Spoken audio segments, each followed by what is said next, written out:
Hi mga friendship! Medyo matagal na nga tong video na to at dahil medyo na-busy nga ako sa buhay kaya ayan, ngayon na lang ulit ako makakapag-voice over. At in fairness, na-miss ko kayo. So sa video na to, nag-hustle ako at dahil nag-crave nga ako sa strawberry dahil parang matagal na akong hindi nakakakain yan kaya ayan, pagkatapos natin mag-hustle, dinate ko yung sarili ko dahil bakit hindi? Deserve natin yun!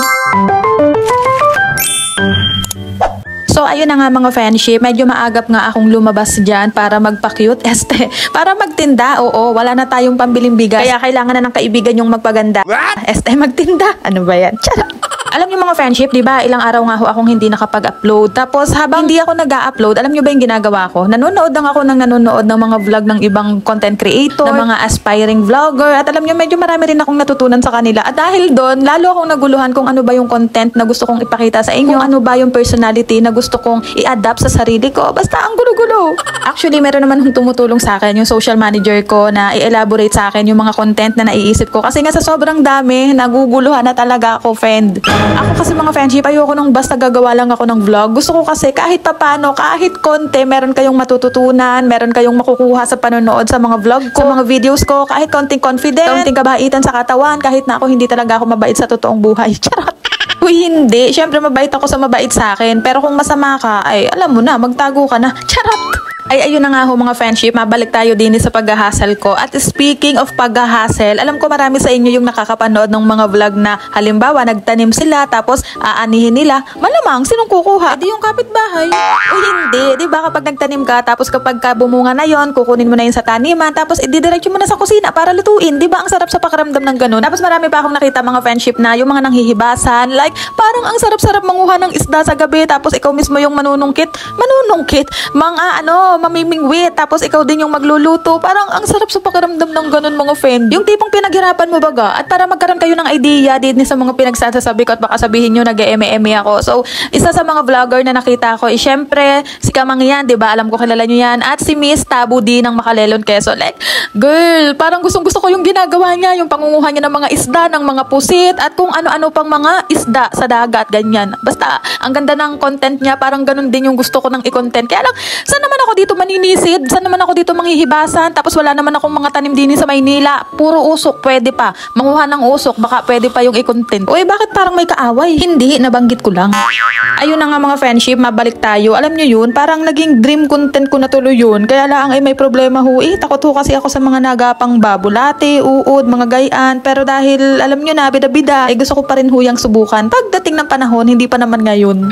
O diba, ang layo na naging kwento ko din sa video. Hindi, gusto ko lang kasi na makita nyo yung pinanggagalingan ko kung sakali na magtagal kayo bilang viewer dito sa journey ko bilang aspiring, bilang aspiring vlogger. Kasi kung napapansin yung mga friendship, unti-unti ko na talaga siyang sineseryoso. Kasi dahil dito sa ginagawa kong kalokohan, hindi to kalokohan. So ayun nga, may mga pinto ng opportunity na kumakatok ba. Like, syempre, kada araw, hindi pwedeng hanggang dito lang tayo. Kailangan araw-araw nag-i-improve tayo. Tulad nitong content ko, pang matalinong tao lang yung nakakagets nito.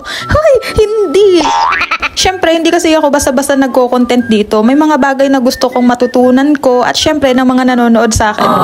Napakalalim. So, tulad ng mga vlogger na pinapanood ko, sa kanila kasi simpleng video lang yun. Pero para sa akin, nai-inspire. Grabe siya. Nai-inspire. Yes, nai-inspire ako. Ay, paulit-ulit baga.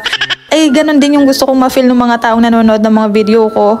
Hindi ko alam kung paano ko gagawin yon, pero basta sisimulan ko. Di mo kinaya, diba? Hindi ko alam kung paano, pero magsisimula ako. Napaka! Okay, tapos na yung vlog, bye. Ay, hindi ko pa napapakita yung pagkain ko. Ay, pagbili ko ng strawberry. Wait lang. So, ayun na nga mga friendship, mabalik tayo din sa pagtitinda ko. Hindi lang halata, pero nagtitinda talaga ako dyan. So, ayan, diba tulad nga ng mga mangingisda, ng mga magsasaka, syempre, nagsisipag din sila para may maiulam baga. Pero tayong nandito sa syudad ay syempre kailangan natin ng iba yung kasipagan dahil maigi sa probinsya, nahihingi ang kalamansi ay dini, hindi ka ba yata nagsasalita, ay naku, lagot ka, baka mapahabol ka pa sa aso nila. Charot lang, hindi mababait po yung mga tao dito. So dito, hindi naman talaga nakakahiya mag-vlog at syempre, perks ng nasa lugar ka na kung saan immune naman yung mga tao sa mga nagwa-vlog, nagwe-video, kaya hindi na rin naman ako nahihiya. At bukod doon ay makapal talaga yung aking mukha. Charot! Wala lang, nabanggit ko lang. Ay alam ko naman kahit hindi ko sabihin ay alam na ninyo.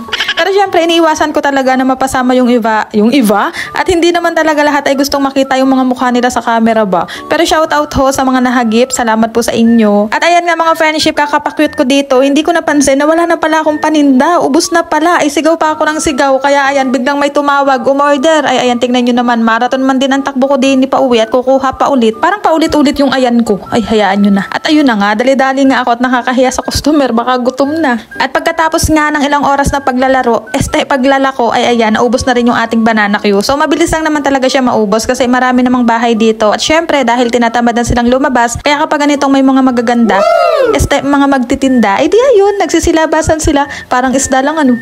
At tulad nga na sinabi ko kanina sa intro mga friendship, dahil may tubo na tayo sa ating pinagbentahan, ay syempre, babawasan natin yan. Charot. So alam nyo naman, diba, sabi ko nga, palagi ako nakakapanood ng mga nag-harvest ng mga prutas, ng mga gulay. So itong strawberry, yung palagi kong nakikita, kaya ayan, yung gustong-gusto ko ngayong tikman. At dahil may nakita nga din ako na nagpapa-order dito sa amin, ay di syempre, support lang yan. Kaya ayan, pinuntahan ko na nga at sakto, bagong dating yung mga strawberry nila, at saka mapupula. Curious talaga ako kung ano yung lasa nito mga friendship. Nahalata nyo, natatawa kasi ako hindi ko makuha yung curious.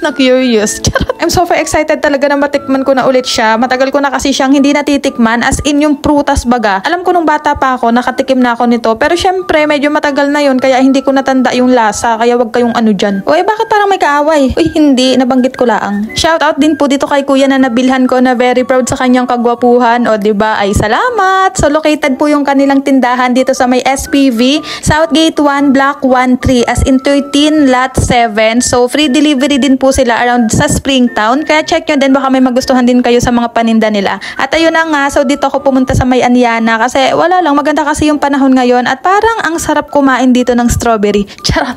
Marami-rami na nga ding tao pagdating ko dito. May mga naglalaro, may mga pamilya-pamilya dyan, tapos may mga nagpo-photoshoot para sa birthday yata yan. At buti na nga lang nakahanap din ako ng magandang pwesto kasi medyo hapon pa lang ngayon, kaya medyo mainit-init pa ng medyo mainit pa yung sikat ng araw. Ang hirap talaga maging vlogger. Nagdala na nga din ako ng panapin at tubig para mahugasan natin yung strawberry. O diba, feel na feel ko yung pagiging peaceful ng lugar. At ayan na nga mga friendship, tikman na natin yung katas ng pinaghirapan natin. Charot. So nakakatawa kasi alam nyo yun, yung unang kagat ko, yung una kong naisip talaga ay lasang strawberry na para bang mangga yung kinakain ko. Yan o yan. Hindi, kasi nakatikim na ako or nakakain naman ako ng mga juice, ng mga shake at saka cake na flavor ng strawberry. Kaya sabi ko sa sarili ko, lasang strawberry. Nakakatawa yan. Charot. At isa pa mga friendship, kalasan nyo ng kauntian yung bayabas. O diba, alam ko sa buhay marami tayong gustong gawin at subukan. Siyempre, bida-bida tayo eh. Ano daw? Pero nauunahan kasi tayo ng takot, hiya at pag-aalinlangan na baka mali at hindi magustuhan ng iba yung gagawin natin. Pero sana ma-realize mo friend, dadating ang araw na mawawala tayo sa mundo. Aba, ay lugi ka naman kung hindi mo masusuot yung mga damit na gusto mo. Hindi mo matitikman yung mga pagkain na gusto mo. At hindi mo mapupuntahan yung lugar na gusto mo. Ikaw muna bago ibang tao. Yung gusto mo muna bago yung gusto nila. Ay, grabe naman yun. Wala lang, nabanggit ko lang. So kung nagustuhan nyo nga po itong ating for today's video, sana i-follow nyo rin po yung aking ibang social media account para sa mga susunod pa nating video. Opo. So ayun lang, maraming salamat po. Bye!